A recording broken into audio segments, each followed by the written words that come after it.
अध्याय 15 दर्शक 2 भाग 1। वह घायल दुनिया को ठीक करती है कि दुनिया में एक शूरवीर वास्तव में क्या है। प्रतिभाओं में भी एक प्रतिभा। सबसे प्रतिभाशाली लोगों में भी केवल कुछ ही शीर्ष पर खड़े होते हैं। सरल शब्दों में एक शूरवीर वो व्यक्ति होता है जिसे केवल शक्ति के शिखर पर मौजूद लोगों के लिए आरक्षित उपाधि प्रदान की जाती है। उदाहरण के लिए क्राउन प्रिंस की सामाजिक शुरुआत को लें। कार्यक्रम के दौरान 30 से ज्यादा हमलावरों ने हमला किया, फिर भी केवल 4 शूरवीरों मेरे पिता सहित को उनकी सुरक्षा के लिए नियुक्त किया गया था। 2 ने घातक रूप से घायल क्राउन प्रिंस की रक्षा की, जबकि अन्य 2 ने अन्य कुलीनों को निशाना बनाने वाले सभी हमलावरों को संभाला। परिणाम, एक भी मौत नहीं। यह अकेले ही आश्चर्यजनक है। लेकिन अगर स्थल एक बॉलरूम नहीं होता जो ढहने की आशंका रखता था, या अगर आसपास इतने सारे कुलीन नहीं होते, तो एक अकेला शूरवीर उन सभी को पल भर में मिटा देने के लिए पर्याप्त होता।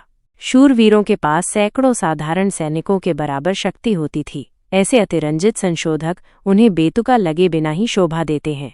और ये सिर्फ कच्ची ताकत की बात नहीं है।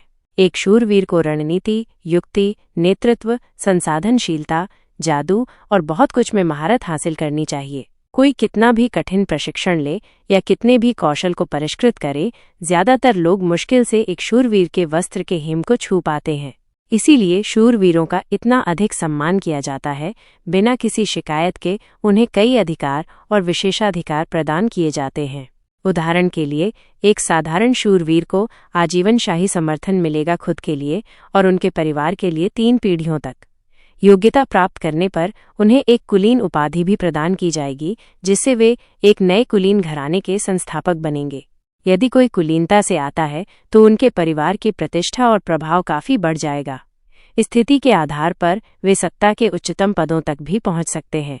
इसके अलावा हर शूरवीर की मृत्यु पर शूरवीरों के मकबरे में दफनाकर सम्मानित किया जाता है। उनका नाम हमेशा के लिए साम्राज्य के इतिहास में अंकित हो जाता है। इस दुनिया में शूरवीरों द्वारा यही भार और सम्मान उठाया जाता है। आपका मतलब है कि मुझे हैरोज में शूरवीर प्रतियोगिता में प्रतिस्पर्धा करनी होगी? क्या तुम्हारे पिता ने तुम्हें ये नहीं बताया? लेकिन क्योंकि शूरवीर इतने असाधारण प्राणी होते हैं, इसलिए उन पर सख्त सीमाएं भी होती हैं। सबसे प्रतिनिधि सीमाओं में से एक ये है, वे शूरवीर प्रतियोगिताओं में भाग नहीं ले सकते। शूरवीर प्रतियोगिताएं महत्वाकांक्षी शूरवीरों के लिए एक अवसर होती हैं, न कि उन लोगों के लिए जिनके पास पहले से ही उपाधि है। यदि कोई वास्तविक शूरवीर भाग लेता है तो इसे नियमों का पूरी तरह से उल्लंघन माना जाएगा। प्रतियोगिता शुरू होते ही खत्म हो जाएगी। मैं ड्यूक ऑफ एक्सेस का दूसरा बेटा हूँ।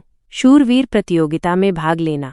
एक्सेस शूरवीरों का एक परिवार है जो साम्राज्य की स्थापना के बाद से उसके प्रति वफादार रहा है। परिवार में पैदा हुए हर बच्चे लिंग की परवाह किए बिना को एक शूरवीर की प्रतिभा विरासत में मिलती है।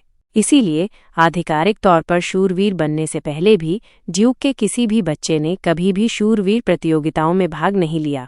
एडोज ने कहा कि तुमने भाग लेने की अपनी इच्छा स्पष्ट रूप से व्यक्त की थी।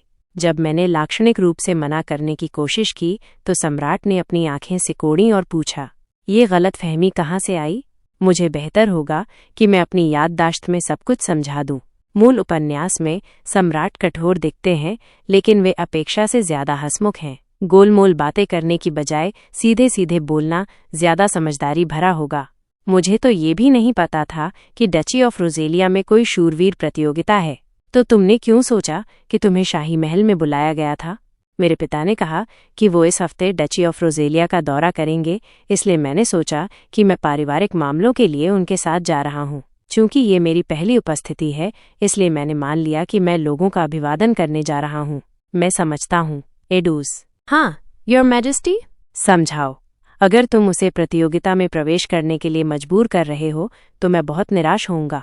ये सच है कि मैंने ये कहा था, लेकिन मैंने केवल इतना उल्लेख किया था कि आइक ने भाग लेने की इच्छा व्यक्त की थी।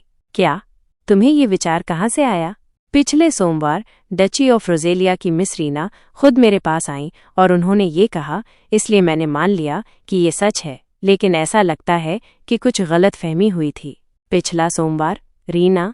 मुझे याद नहीं कि मैंने पिछले हफ्ते उससे क्या बात की थी। वो मूल नायिका है जिससे मैं 2 हफ्ते पहले मिला था। मैं कहानी में बदलावों को समझने और आगे क्या करना है ये पता लगाने में बहुत व्यस्त था। तो मैं ड्यूक से बात करूंगी, उसने कहा था। अब जब मैं इसके बारे में सोचता हूँ तो रीना ने कुछ ऐसा ही कहा था, लेकिन मुझे अभी भी नहीं पता कि उसने इसे क्यों उठाया या चीज़ें इस हद तक कैसे बढ़ गईं। हमारी किस तरह की बातचीत हुई थी, मैं कितनी भी कोशिश कर लूँ मुझे याद नहीं आ रहा है। तो तुम्हें रोजेलिया की सबसे बड़ी बेटी से सीधे बात करनी चाहिए। मैं जाऊंगा। मैं अपनी क्षमताओं को असलियत में परखना चाहता था। इसे एक अच्छे अवसर के तौर पर सोचते हुए मैं डची ऑफ रोजेलिया में शूरवीर प्रतियोगिता में भाग लूंगा। अगर ये कुछ ऐसा है जो रीना सच में चाहती है तो मेरे पास ज्यादा विकल्प नहीं है। लेकिन एक बार ये खबर फैल गई कि ड्यूक ऑफ एक्सेस का दूसरा बेटा शूरवीर प्रतियोगिता में भाग ले रहा है तो कई लोग विरोध करेंगे। क्या ये ठीक है? मैंने हर रोज शूरवीर प्रतियोगिता में प्रवेश करने का मन बना लिया था, लेकिन मैं संभावित नतीजों को नज़रअंदाज नहीं कर सकता था। मेरे वर्तमान कौशल स्तर से कोई फर्क नहीं पड़ता। तथ्य ये है मैं ड्यूक ऑफ एक्सेस का दूसरा बेटा हूँ, और ज्यादातर लोगों के लिए यही बात मुझे एक वास्तविक शूरवीर से अलग नहीं करती। कोई बात नहीं आइक, जवाब देने वाला क्राउन प्रिंस था। ये सिर्फ एक परंपरा है कि ड्यूक ऑफ एक्सेस के बच्चे शूरवीर प्रतियोगिताओं में भाग नहीं लेते हैं, है ना ड्यूक ऑफ एक्सेस? हाँ, वास्तव में ज्यादातर आम नागरिकों को तो ये भी नहीं पता कि ये परंपरा मौजूद है। ये एक रिवाज है, कानून नहीं। प्रिंस के बोलने के बाद मेरे पिता मेरी ओर मुड़े। मूल रूप से मैं तुम्हें हर कीमत पर रोकता, लेकिन उन्होंने मेरी ओर देखते हुए अपना होंठ काटा। आइक, तुम आजकल अटके हुए लग रहे हो। तुम पहले कभी दबाव में नहीं जमे, इसलिए कोई कारण जरूर होगा कि तुम मुझसे सलाह लेने नहीं आए। पिताजी, कहानी जारी रहेगी।